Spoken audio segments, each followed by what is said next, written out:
اعوذ باللہ من الشیطان الرجیم، بسم اللہ الرحمن الرحیم۔ آج میں آپ کے سامنے عربی ادب کی 2-3 کتابوں کا مختصر سا تعارف کرواتا ہوں۔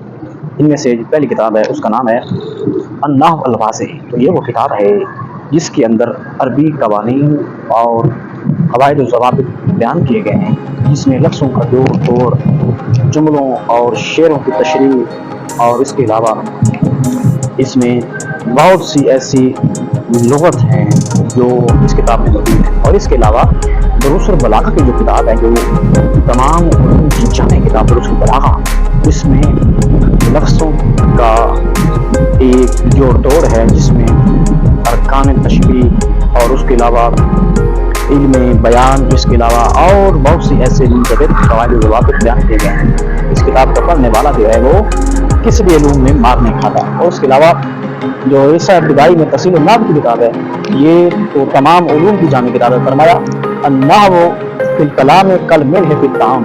نحو کلام میں اس طرح کھانے میں نمک ہوتا ہے، تو جس طرح نمک کے بغیر کھانے کا روٹی کا ذائقہ نہیں ہوتا، روٹی اچھی نہیں لگتی، تو اسی طرح علم نحو کے بغیر بھی آدمی جو ہے اس کو علم کی لذت نہیں آتی۔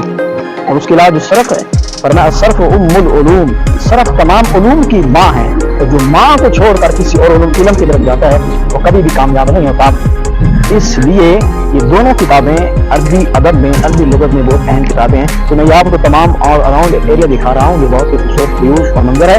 تو یہ جو دونوں کتابیں جو ہیں، تفصیل النحو اور تفصیل الصرف، ان کتابوں کو پڑھنے والا جو ہے وہ کسی بھی علم میں مار نہیں کھاتا۔ تو جو ابتدائی کتابیں ہیں وہ ابتدائی طلباء کے لیے بہت لازمی اور اہم کتابیں ہیں۔ اور اس کے علاوہ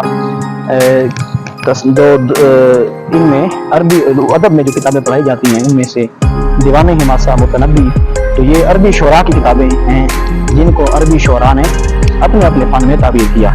تو ان کتابوں کو پڑھنے والا بھی کسی بھی علوم میں مار نہیں کھاتا۔ تو جو شخص بھی ان علوم کو پڑھ جاتا ہے، پھر وہ آگے مستقبل میں جا کر ایسے ٹیکنیکس اور مہارت کے ساتھ ان علوم پر عبور حاصل کرتا ہے، ان علوم پر کتابیں لکھتا ہے جس کو کوئی سوچ بھی نہیں سکتا۔ تو اللہ تعالی ہم سب کو اس طرح کے مفید معلومات اور مفید علوم ہیں ان کو حاصل کرنے کی توفیق عطا فرمائے۔